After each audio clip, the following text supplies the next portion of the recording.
Welcome back, everyone, to the Men on a Mission podcast. I'm your host, Brad Richard, and shortly we will be starting our next episode. We will be providing you tools, resources, and information that you can use to make your life just a little bit better. But before we do that, let's honor our country, and then we'll begin the podcast.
Welcome back, everyone, to the Men on a Mission podcast. I'm your host, Brad Richard. This is episode 51, episode 5-1. And tonight I have a great guest with me, another inspiring guest that's going to bring a lot of information to you that you can use and that will be helpful to you. His name is John Giordano. And he is an addiction, trauma, and recovery expert. He's also a certified hypnotherapist and author. John, who himself is in long-term recovery. He is an addict expert whose career spans over 30 years. John's passion for helping people shine through early in life as a karate instructor, and continued later as he helped literally thousands of addicts find their path of recovery at his former treatment center. John is the author of the book, The Kid from South Bronx Who Never Gave Up. So that's just a small bio. And I want to welcome John to the podcast. Nice to have you, John. Oh, thank you very much. I love doing these because I love helping people. And I've been doing it for, like you said, well, now coming up on it's 35 years. And I have, in December, I'll have 37 years in recovery. Wow. Amazing. And we're going to start off tonight with the first segment. If you want to start, you said it was going to be abbreviated. So if you want to start with a little bit about your story, your backstory, what led up to the book, The Kid from the South Bronx Who Never Gave Up, and tell us a little bit about that before we get into your expertise. Okay. All right. Well, it starts off, to make it really, do the abridged version. My family is like a mafia type of a family. My father went to jail when I was 8. I got molested when I was 8.5. And then I got molested again by a babysitter when I was 9. I was in gangs when I was 10. And what had happened was, as time went on, I finally got into karate when I was 14.5, which actually saved I would imagine saved my life.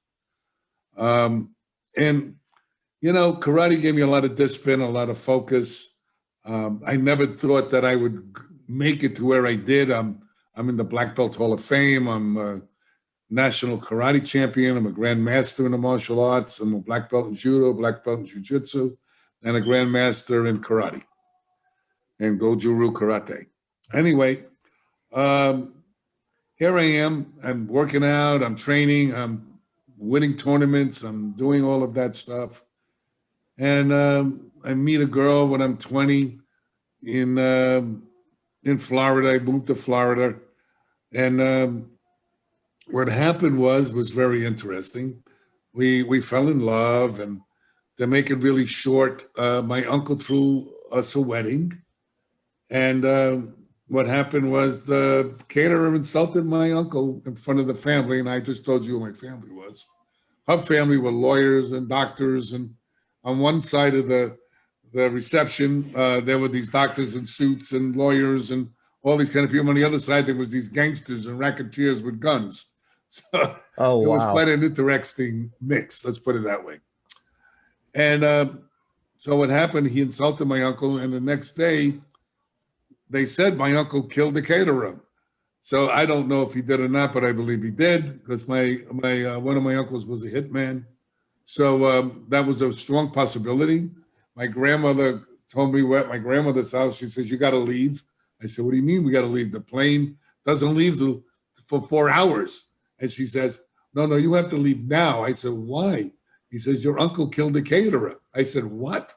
So thank God for my mother. You know, she says, "Oh, John gets anxiety, so we have to leave now to the airport because my in-laws were there." And as we left, the police came to the house to arrest him. So that went on, and I wound up moving back to Florida with my bride, and you know, we started doing drugs together and doing all kinds of crazy stuff. And over time, I did a lot of drugs, and I did. Let me see. I did pot. I did pills. I tried heroin, but I didn't like it. I got sick. Drinking, I didn't like. I got sick. I smoked pot, but I got tired of that because I kept eating. And what else? Oh, then I started with cocaine, and that wasn't a good idea because that's what really brought me down. I was married 3 times, and the fourth time I was married in recovery, and we'll talk about that, but I'll digress back to the beginning again. So what happened was I was getting out of control, and my mother, and I only went to the ninth grade, by the way. So I quit school when I was 16. I wanted to make money, and that's what I did. And I left home at 17 and a half to go find my way in the world. And so going forward, I started getting out of hand with the drugs. And my mother said, you know, she'll never speak to me again. She was crying, and that's not the way my mother was. And my family's the one that did the intervention. I told you who my family was. So I was wondering who did the intervention on them. So anyway, an intervention is where people get together and they, you know, talk to you, and that they suggest that you go into treatment. So I said, well, let me go to treatment, get everybody off my back, and I'll take a break. I don't need any help. They're nuts. They need help. And I went into treatment, and I had like, you know, I said, what am I doing here? I wouldn't even get high with these kind of people. And so what happened is I went into group, and they said, well, you know, you got to share about your life. And I said, look, if I have to share, I have to kill you. So I started sharing a little bit, you know, and I said, I don't even know why I'm here. And I always had my luggage. I never undid my luggage. It was always packed. I was always at the elevator leaving. The therapist always bringing me back, talking to me. And it was Christmas time. I wanted to go home for Christmas. And they said, no, John, you can't go home for Christmas. So I got pissed off. Now, I didn't get only angry, I got rageful. I punched the door, and I wanted to punch the counselor. And I remember the therapist told me about getting on my knees to pray. And I said, look, I'm a recovering Catholic. I said, you mean God doesn't hear me if I'm in the closet or standing up? So I was so angry. So what happened was I said, let me get down on my knees. So I went to get down on my knees, and I couldn't get down on one of my knees. And I said, this is ridiculous. You know, I couldn't, it just didn't want to go down. So I pushed my knee down, and I pushed my second knee down. And every time I think about it, I still feel that feeling. And I started to pray to whatever. And I said, please take this away, and whatever you want me to do, I'll do. And my anger and my rage went away like it never was there. Now, I don't know about anybody else, but that never happened to me. And it was gone. And as crazy as I was, I said, I tried to get it back, and it wouldn't come back. And that was kind of like a turning point for me Wow. in treatment. And I had other turning points, but I want to move forward so it makes it easier for you and my audience. So what happened was I got out of treatment, and the day I got out, my wife picked me up, and she hands me a vial of Coke, and he says, "Hey, just do a hit, one hit, that's all you need." I says, "I just spent 6 weeks in treatment, and now you wanted me to do Coke? Are you crazy, man?" So, that wasn't a good place to be. So anyway, they told me don't make any major decisions for a year, which I didn't. I went to therapy with my wife. She kept using. I was clean. I didn't use. I kept going to the meetings, which I thought were bullshit in plain English. And I says, I won't even get high with these people. What am I doing here? I want to get high when I come here. I didn't come here to join a new religion, but I kept going. And they said, don't leave until the miracle happens. Now, in treatment, I was the most unlikely person to succeed. But what happened was I kept going, and I kept following their directions. I didn't believe in them. I don't know why I kept following it, but I did. And after about a year, I said, my therapist said everything with my wife doing Coke and doing all this stuff. They said, John, I said, listen, I can't deal with this anymore. I'm going to wind up using. They said, well, then you have to make a decision. And I had 2 kids. I didn't want to lose my family. And but I was losing myself. So if I lose me, I lose everybody. So I decided to get divorced. And we got divorced. I moved out. She had the house. She had the car. She had the kids. She had everything. And I had nothing. But my clothes. So what happened was I went, and a friend of mine had a hotel on the beach called the Tudor Hotel. And it was an old, an ALF, an adult living facility for older people. And I had a room. I had a bicycle that somebody loaned me. I had a bottle where I used to put quarters in when I had quarters. And there was 2 beds and a little warmer. My kids used to come, they used to cry all together. They used to say, Daddy, what are you doing here? And I'm saying to myself, this is recovery, this sucks. And, I couldn't hang out with my friends, and I couldn't do all the things that I wanted to do. And I really felt lost. I felt alone. I felt empty. I felt confused. Thank God for the karate, because I kept working out and exercising and, eating the best I can. And making a few dollars teaching. And what happened was, I didn't always pay attention to everybody. I wasn't his perfect client. A friend of mine owned a nightclub. So what I did was I went to the nightclub at night. I'm sitting around with everybody, and everybody's drinking, and I'm sitting there drinking a soda. And everybody's leaving the table and coming back with white powder on their nose. And everybody's getting high. And I knew they were uncomfortable because I was sure uncomfortable. And I said, I got to go. And I left, and never to return to the club and my old friends. It just didn't fit anymore for my lifestyle, because I didn't realize it, but I was destroying my life. I thought I was okay. I thought I was just doing like everybody else was doing, but it wasn't true.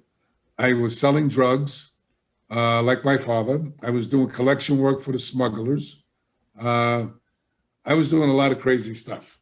And I never went to jail. I never got arrested. I never got anything like that. I should have been in jail 9,000 times, but I wasn't. And I got very fortunate.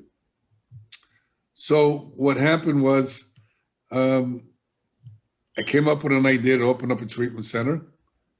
And first I came up with the idea to change the place where I was living into a 3-quarter-way house. That's a sober living place where people come and they live there, and we drop urines on them, and they have to get a job, and they have to go to meetings, and they have to live a recovery lifestyle.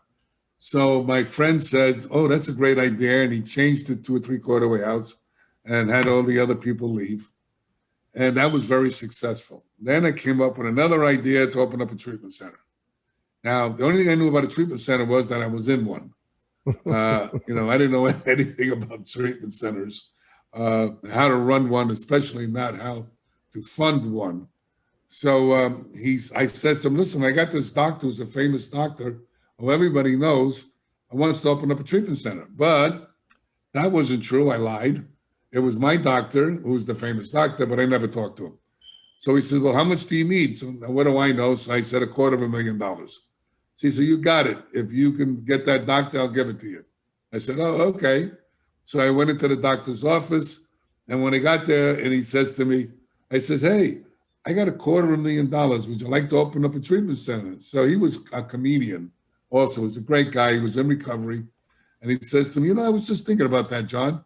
So we opened up a treatment center. And I took people from the treatment center that I came through, which was Mount Sinai, to work for me. And I gave everybody $10,000 to $20,000 raises. And I gave my therapist, who was the program director, was making $29,000 a year. I gave him $50,000 to come with me. He was hesitant, and then his wife talked him into it, and he came. So we were doing. I wanted to be a therapist, but I wound up being the administrator. I was in every office and everything in the whole place.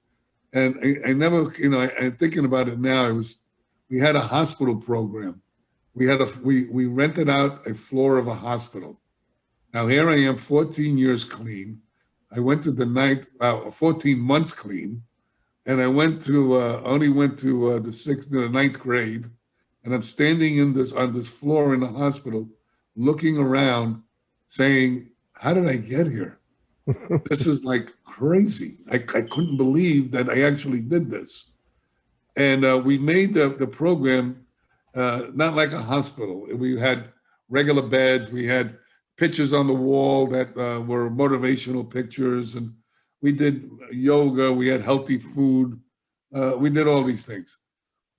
To make the story quicker, because we only got a certain amount of time, what happened was we were very successful.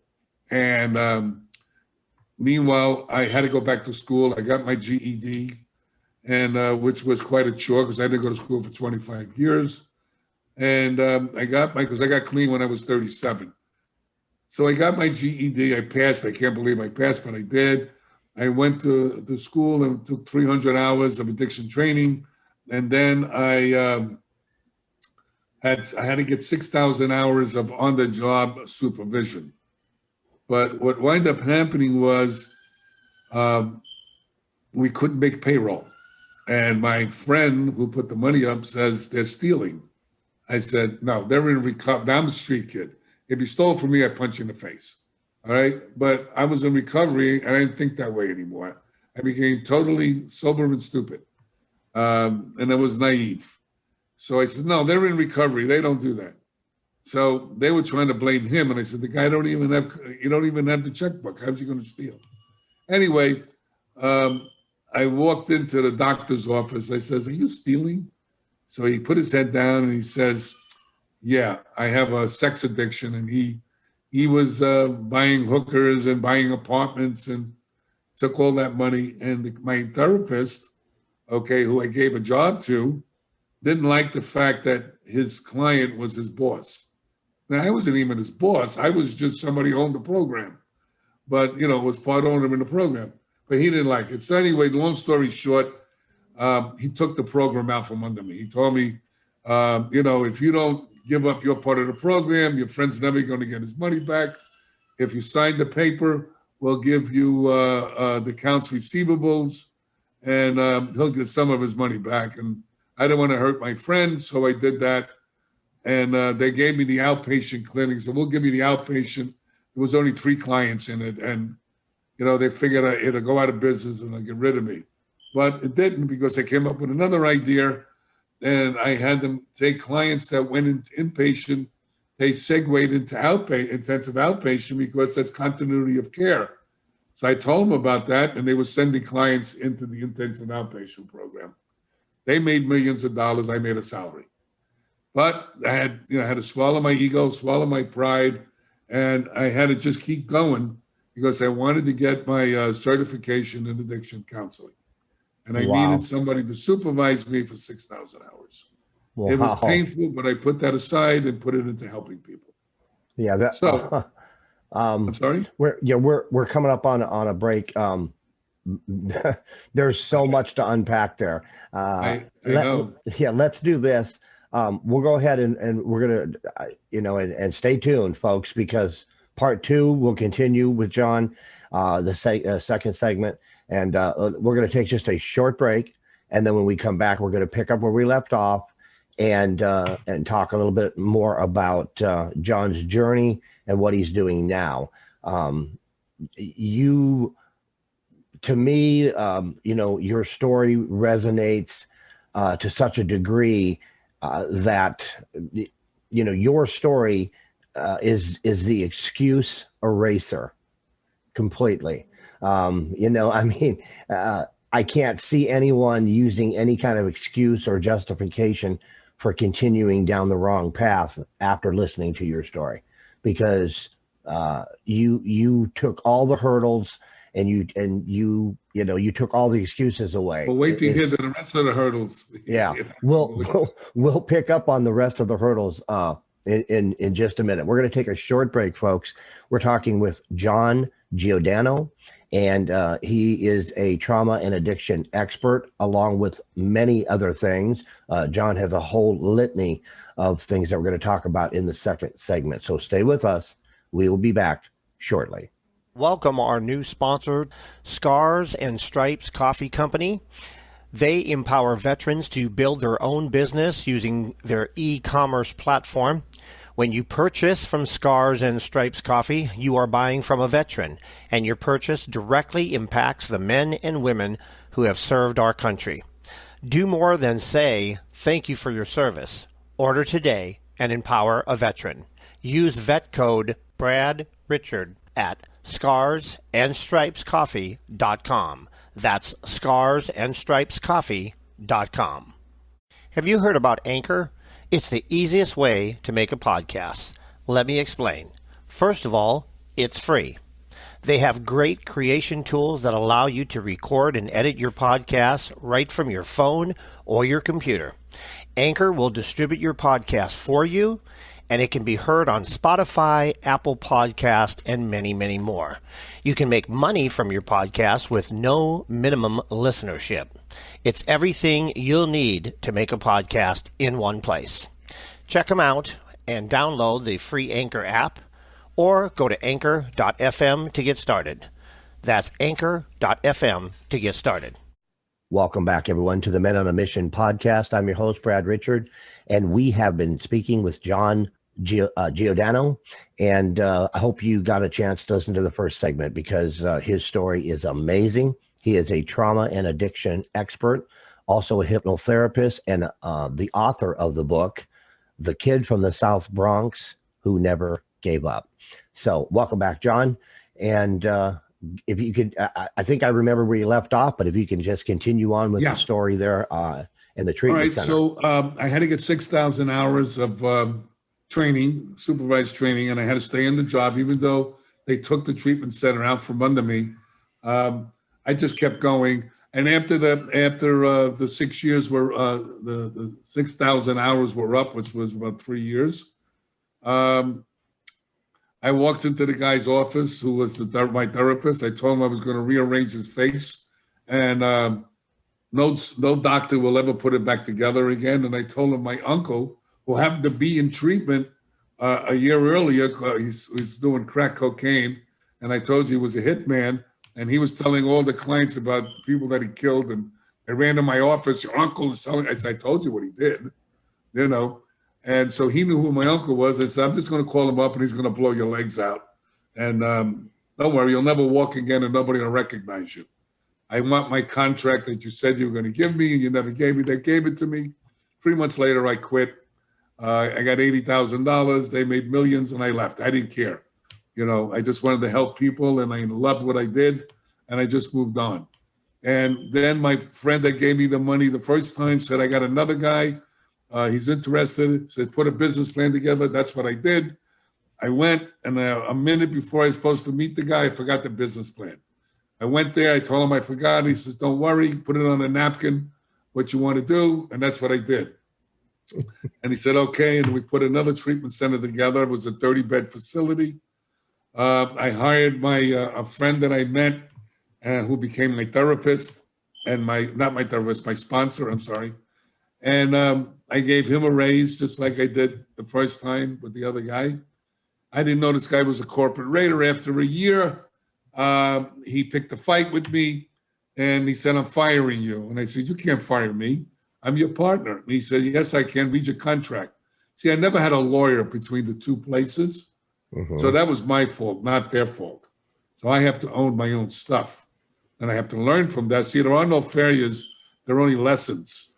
And, and I never give up anyway. So I was going to throw him through the window. And then I said, I'm in recovery. I can't do that. I turned to my sponsor who I hired. And I says, come on, he doesn't know about this program. He says, I can't leave. I just bought a house and I make this much money. And so I walked out with my little box with my stuff that I got from my desk. I sat on my car and I cried. I was in the parking lot. Then I worked at what do you call it? An OTC, it's called, a homeless, a facility for homeless people and people with HIV.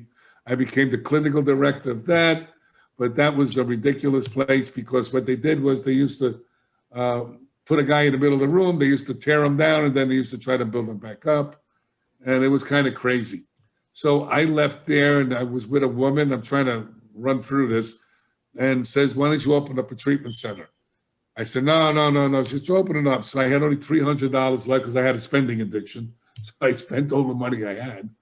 And my friend owned the building and I says, I want to rent it. It was a little 750 square foot building. He said, how much is it? He said, how much do you have? I said, I got $300.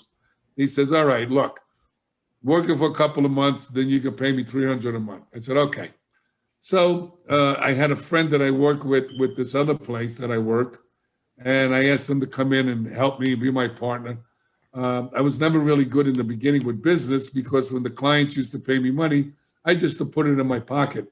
So and my friend said to me, he says, John, where's the books? I said, what books? So he says, what do you do? How do you collect the money? I said, put it in my pocket. They'll pay me. Don't worry. He says, you crazy? He says, is that an observation or a statement?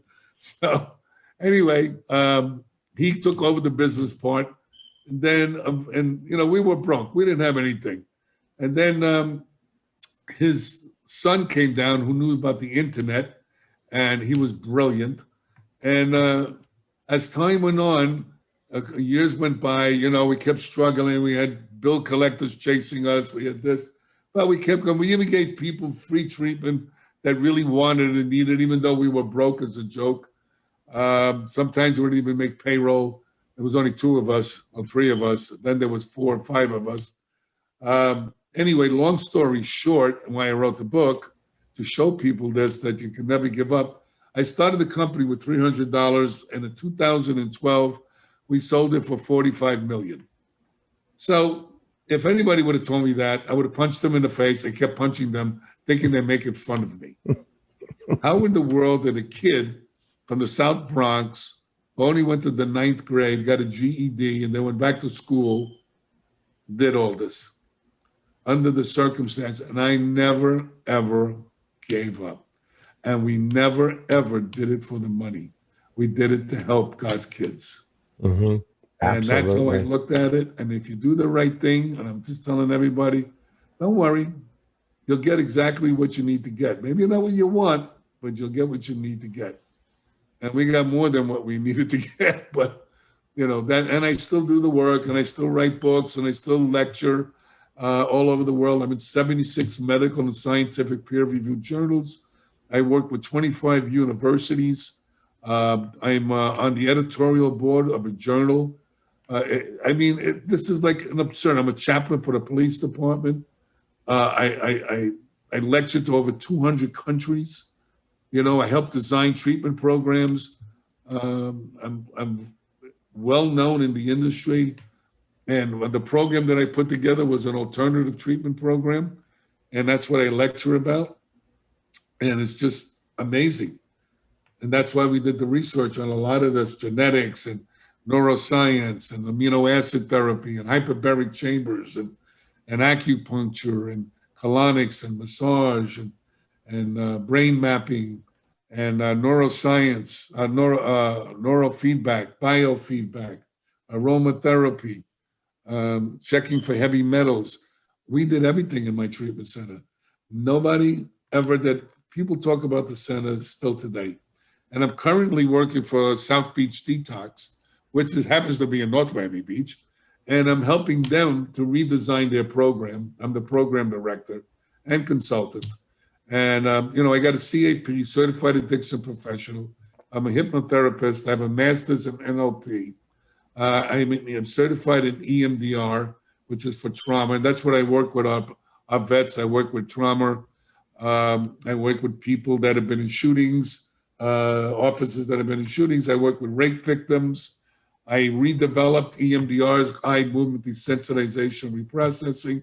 It's a standard treatment that they use for PTSD. And I redeveloped it.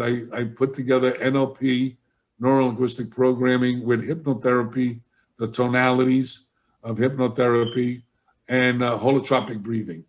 And I put all those different modalities together with the EMDR, and I formulated a technique that gets rid of trauma in about 20, 25 minutes.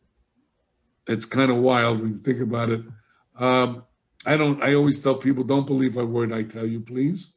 Go look it up or sit in my chair and let me know. If it doesn't work, you can laugh at me. Well, I've been doing it for 20 years. Nobody laughed at me yet.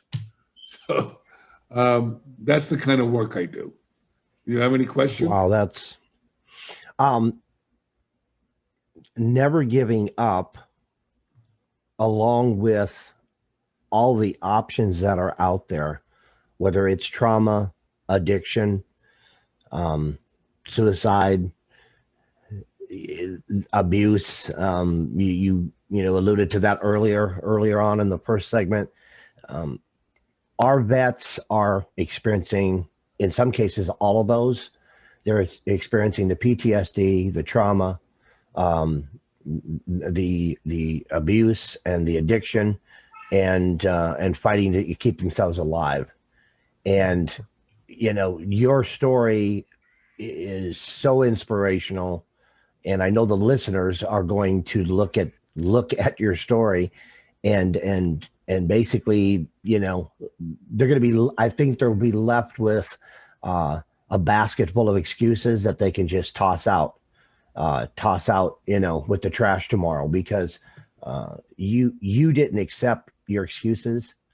And even though you fought it along the way, you never left it.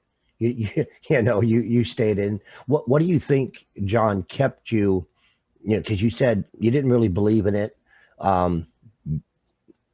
What kept you there? Well, I got to learn about a higher power. And spirituality to me is the foundation of everything. And I'm not talking about religion. I'm talking about spirituality. Learn to be kind instead of right. Do your best not to lie, cheat, or steal, to hurt yourself or another human being. Help people less fortunate than you. That's how, I believe it's what spirituality is. Right. And that's what I do. And the bottom line is, what I did was I learned why people have addiction. They have it through genetics, not only the standard, what we do. Treatment is 70 years behind the times. That's what I lecture about. We don't realize it, that drugs and alcohol damage the brain.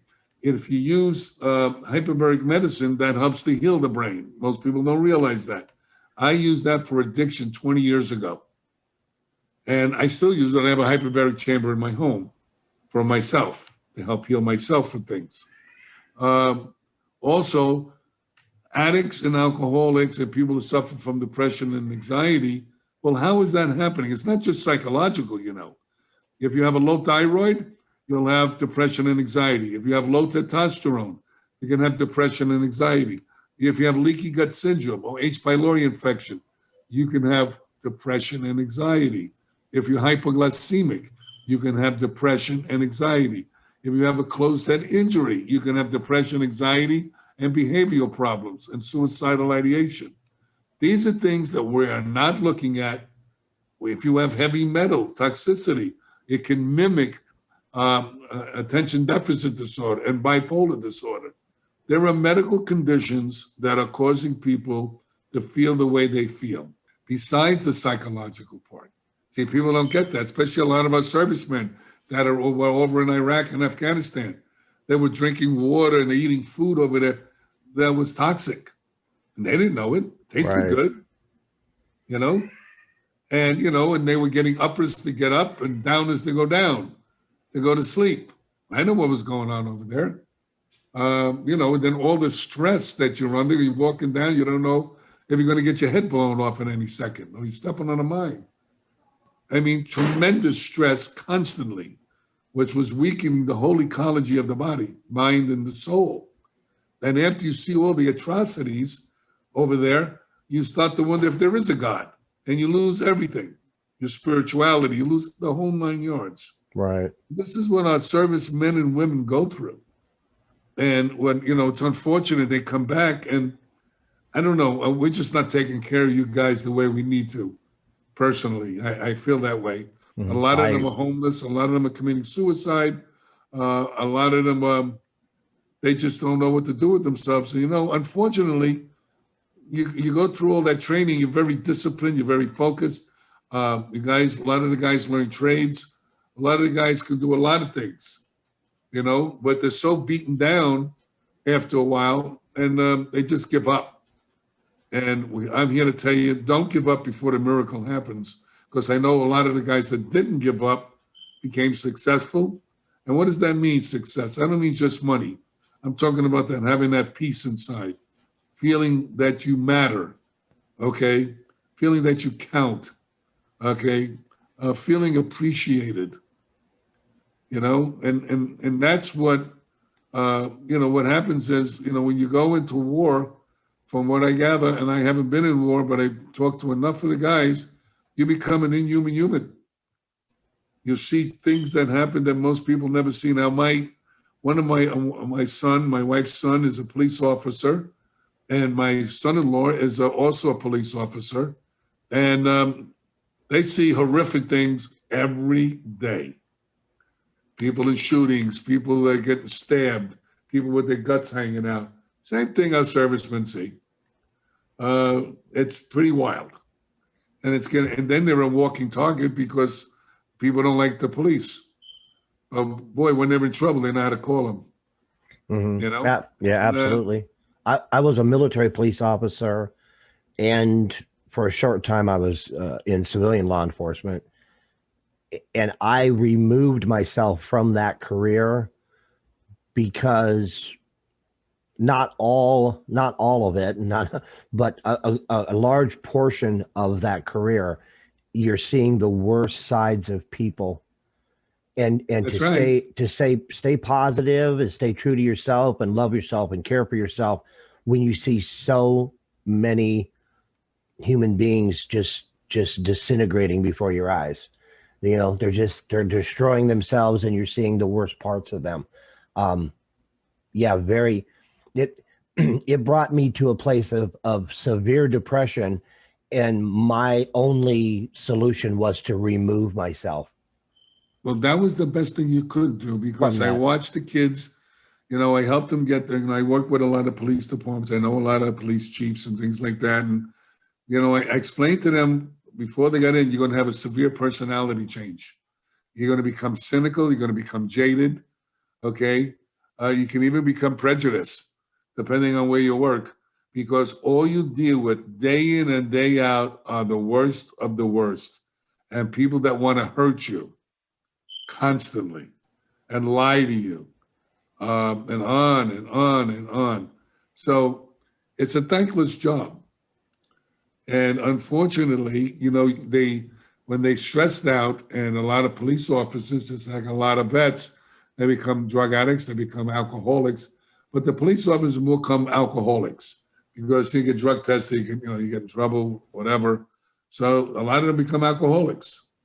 And unfortunately, they can't say they're depressed or anxiety because it goes in their jacket. They don't want anybody to know that. If something happens, then they go, "Oh, look what happened! Look what this guy," And it's a lose-lose situation. Right. And I kind of laugh when they say they want to defund the police and they want to have mental health people go into situations with domestic violence, domestic stuff that goes on. Let me tell you something. They will last about 5 minutes. Try talking down some of these guys. They'll end up shooting you or stabbing you. And yeah, the talk is over. Yeah, talk is gone. Mm-hmm. Yeah. We have just a few minutes left. Tell me about what are you currently doing now? Do you you no longer operate the treatment center? No, I'm actually working in the treatment center, South Beach Detox. Okay. Yeah, I'm training the staff. I'm putting in new modalities. We're putting in drumming. We're putting in mind mapping. We're putting in amino acids to help with the brain chemistry. We're doing. We have steam rooms there. We have a massage. It's not to be fancy. People need to get these toxins out of their body. A massage is called lymphatic massage, which actually drugs are in your body on a cellular level. People don't get this. This is a whole system. It's not just the head walking around. Mm-hmm. And these drugs are getting more and more powerful, and kids are dying. And it's 93,000 people died of an OD'd last year. I mean, come on, and they keep throwing money at a system that doesn't work. People should be in treatment 60 to 90 days, depending on the severity of the illness. Insurance companies don't want to pay for that. They pay for 28 days, which is a 70-year-old model based on alcoholism, which is a joke. You come out of detox, which is not really detox, it's stabilization, because you don't put toxins in on other toxins. Detox means to detoxify, not to throw toxins on top of something else. You're stabilizing people. And their brain is still foggy and out to lunch. So it takes about 2.5 weeks before the brain starts to clear up a little bit. And now they're going to make a major decision, okay? They might bond with a therapist, okay? And then they have to leave. That's crazy. Mm-hmm. No time to heal.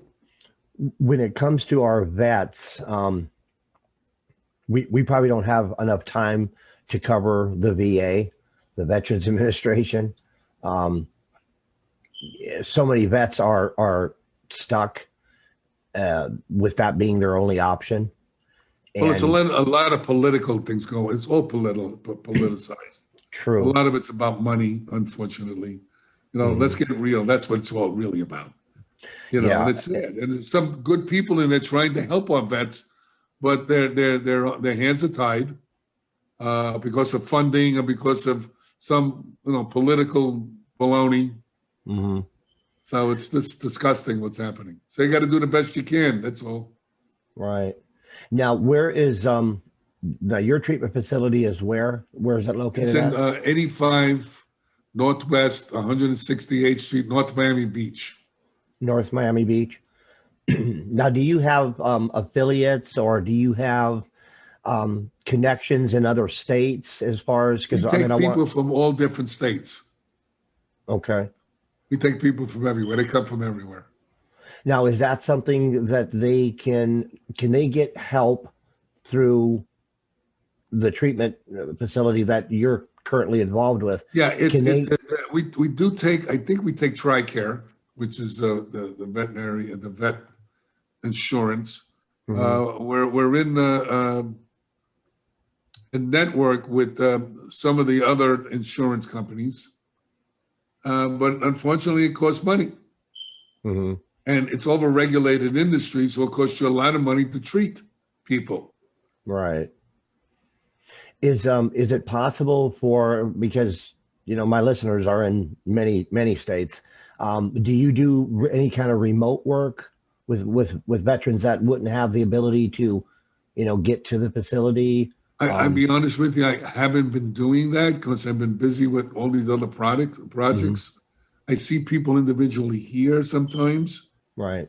But, I don't overload myself either because I wouldn't be able to help them if I'm not helping myself. Right. Because I deal with the worst of the worst. Mm-hmm. Absolutely.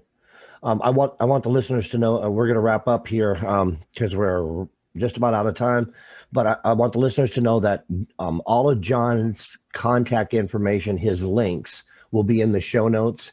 So you can click on those links. You can get to his website. You can connect with him. His social media links will be in there. And, trust me, you're going to want to do that because he has so much more to offer, and definitely plug into what he's doing. I guess in closing, John, first of all, I am honored to have you on the podcast. I think you have a wealth of information, and you are truly a survivor, and you should be an inspiration to any of my brothers and sisters in the military. You set an example of never quitting, never giving up, and you've walked the walk, so you can talk the talk, and I respect that, and that's great. Well, anybody can call me if they want. Okay, my number's on the website, John, the letter J, Giordano.com, or my email. And I talk to anybody and everybody. There's no charge. I do what I can and help when I can.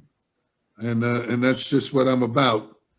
And I'm just telling everybody that's listening, never, ever give up. Okay? And there are no failures. You are not a failure. Those are your lessons. Sometimes you have to repeat those lessons. It's okay. Keep going. God don't give you anything you can't handle, buddy. Yeah. It's like having Winston Churchill on my podcast. Never give up. Right. He's the one that said that, right? I don't know who said it. I said it. Never give up. That's a strong message. I appreciate you being on the podcast. And when it comes to trauma, addiction, abuse, suicidal thoughts, and just struggling, like you said, just a few minutes ago, it's not necessarily all psychological. A lot of it is physical. A lot of it is metabolic, changes in the body. And so you have to treat both sides, the physical and the mental. Exercise is key. Exercise gets rid of stress and raises dopamine. That's the feel-good drug. Fix your gut. That's your second brain. That's where dopamine and serotonin is manufactured. Goes up your vagus nerve in your brain and deposits the dopamine and serotonin. Just remember those things. I wrote them down because I need both of those things you just mentioned. So I definitely wrote those down, John. Once again, thanks for being on the podcast. We are going to wrap up, folks. It's been just so much information, hopefully beneficial information. I think the listeners should get quite a bit from John's story, and I appreciate you being open and willing to share your story. People love success stories, and they love to see examples of what's possible, and gives them that little spark that they can maybe move forward to. So once again, thanks, John, for being on the podcast, folks. We are going to wrap up this episode. It's episode 51 of the Men on a Mission podcast. We have been speaking with John Giordano, trauma and addiction expert, hypnotherapist, and the author of the book that I am going to get a copy of because I have to read this book now. The Kid from the South Bronx Who Never Gave Up. And John definitely has not given up. And he's a fighter, and he is a servant, and he's there to help the men and women out there. So we're gonna say goodnight, and until next time, I will end like I always do. Take care of yourself, love your little me, and until next time, bye for now. First to fight for the right and to build the nation's might, and the army goes rolling along. Proud of all we have done, fighting till the battle's won, and the army goes rolling along. And it's high, high, hey, the army's on its way. Count off the cages loud and strong, for wherever we go,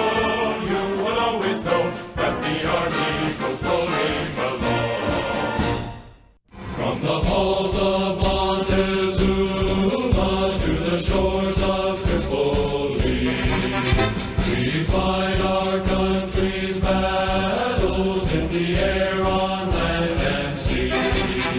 First we fight for